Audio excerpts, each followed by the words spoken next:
কই রেডি হলো নাকি? হ্যাঁ হয়ে গেছে, ক্লিপটা লাগিয়ে দিলেই হয়ে যাবে। শোনো ভাবি, আমি বারবার ছেলে দেখতে পারবো না। তোমার এই পাগলি বোনকে ভদ্রভাবে কথা বলতে শিখিয়ে দাও। ওইখানে কি জানে পাগলির মতো নিনু দিনু খানু কেন এইভাবে কথা যেন না বলে। লাও লাও, ভাবি আমাকে সব শিখিয়ে দিছে। সবাইকে লেনদেন করে কথা বলতে হবে তো। হ্যাঁ, কথাটা মাথায় রেখে জানে। ভাবি মায়া খেলে আসো, ওদের খাওয়া দাওয়া হয়ে গেছে। ঘটক দিদি একটু বাথরুমে যাবো। বদনা করে বানিয়ে চলে যাও, দেখো বাথরুম পিছনেই আছে। বদনাটা খুঁজে পাচ্ছিনি, বদনাটা একটু দেন না, বাথরুমে যাবো। পটনা খুঁজে পাচ্ছেন না? পটনাটা তো এইখানে ছিলেন, গেলেন কোথায়? ভাবি পটনাটা এইখানে ছিলেন না, কোথায় গেলেন একটু খুঁজে দেখেন তো। দিদি বদনাকে লেনদেন করছি, এই পাগলি নাকি রে? এই দেখো না বদনা, আগেকার লোকে আজব আজব নামও রাখতো। বদনা মটর লেবু চিনি হাড়ি করে চার চামচের শিশিতে রেখেছে। ওরে বেবিসর খালাতো ভাইয়ের কথা, আর খালাতো ভাইয়ের নামও বদনা। ওই বদনার কথা বলছে নাকি এই বদনার কথা বলছে? লাও ভাবি, ওকে বাথরুমটা দেখে নাও গদিনি। আসো।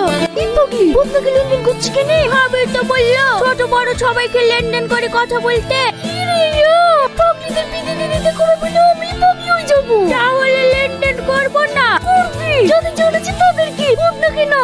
হেই হেই চান মাঠ পানি কি চড়েন গা? সব সময় বাড়িতে কি করেন?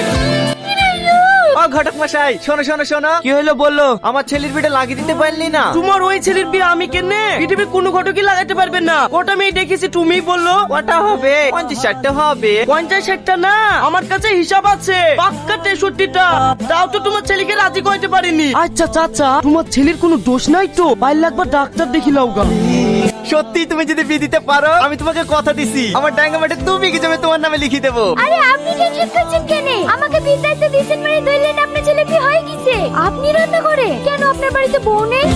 না, আর 4 বছর হলো মারা গেছে। তুমি বলো একজন মেয়ে না হলে সংসার চলে? চাচা গলা হয়ে শেষ দেওয়া হয়ে গেছে। আচ্ছা ঠিক আছে, উদালটা এখানে রেখে বাবুকে একটু ডেকে দে। বাড়িতে একটা মেয়ে মানুষ নাই, বিয়েটা আরো আগে দিতে পারতেন। আমি কি আর কম চেষ্টা করেছি গো? এবার তুমি দেখো পারবা কি? কিছু বলছেন আব্বা? হ্যাঁ, এখানে বস। এটা কে আব্বা? এটা তোর বিয়ের ঘটক।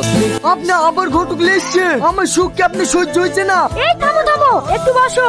কি বলবা বলো? আচ্ছা তুমি বিয়ে করতে চাইছো না কেন? ও হলো মাছের কাটার মতো, একবার গলায় বেঁধে গেলে না পারবো ফেলতে, না পারবো গিলতে, সারা জীবন কষ্ট দিয়ে যাবে। কেন যাবো সুস্থ শরীর ব্যস্ত করতে? আমি একা একাই খুব ভালো আছি। Single life is best life.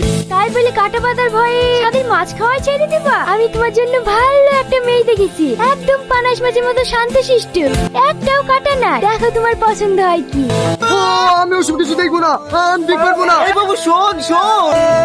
এসবই দাঁড়া দাঁড়া, কোথায় গেছিলি? ভালো একটা ছেলে আছে হাতে, ওই পাড়ার টসেনে মেয়ের সাথে বিয়ের কথা বলতে গেছিল। সারা জীবন লোকেরই বিয়ে দিয়ে বেড়াবি না নিজেও বিধা করবি? আচ্ছা তুই কি বিয়ের কথা ছাড়া আর অন্য কথা পাসনি? কি করবো বল? আমি এত ঘটক, একটা ঘটক হয়ে আর একটা ঘটকের মনে কষ্ট বুঝবো না, তাই কখনো হয়? হ্যাঁ হ্যাঁ, কত কষ্ট বোঝার লোক মনের কথা বুঝতে পারলে অনেক আগে প্রপোজ করে দিতি। কিরা কি ভাবছি? করবি করবি, হাতে ঐশ্বর্য রায়ের মতো সুন্দর একটা মেয়ে আছে, বললে করি ফেল। এরকম মেয়ে হাতছাড়া হয়ে গেলে আর পাবিনি।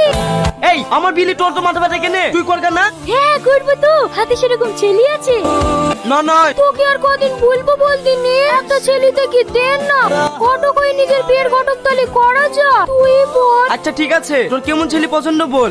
আমার ঋত্বিক রোশনের মতো হাইট হবে, সালমান খানের মতো বডি হবে, আমির খানের মতো ফর্সা, আর শাহরুখ খানের মতো স্টাইল হলে চলবে। কি রে, এরকম ছেলে পাবো না? দেখা পাবি কি না? ছাড় রাস্তা ছাড়, আমার অনেক কাজ আছে। ওই গেলাম নাক গেলে কি মনে হয় আমাদের বিয়ে হবে না। জ্বলছি জল জল, যতদিন আমাকে মুখ ফুটে বলবি না ভালোবাসি, আমিও বলবো না তোকে ভালোবাসি। তুই যে কত পারিস তা আমি দেখছি। তুহিনা, তুহিনা আছো? তুহিনা, আমি ওই পাড়ারটা আনি। আয় আয় বস। কাজ করছে নাকি? আপনি আসেন আসেন বসে, আপনার ছেলের খবর বলে। কোনো মতে ওকে রাজি করাতে পারনু না। রাজি না হলে আর কি করবে? কি করবো মানে, প্রতিদিন এইভাবে হাত পুড়ি পুড়ি রান্না করা যায় নাকি? তা আমি নিজে নিজে সিদ্ধান্ত নিয়েছি, ছেলে বি করলে না তো কি হলো, আমি বি করবো। ও এই বয়সে আপনি কি করবে?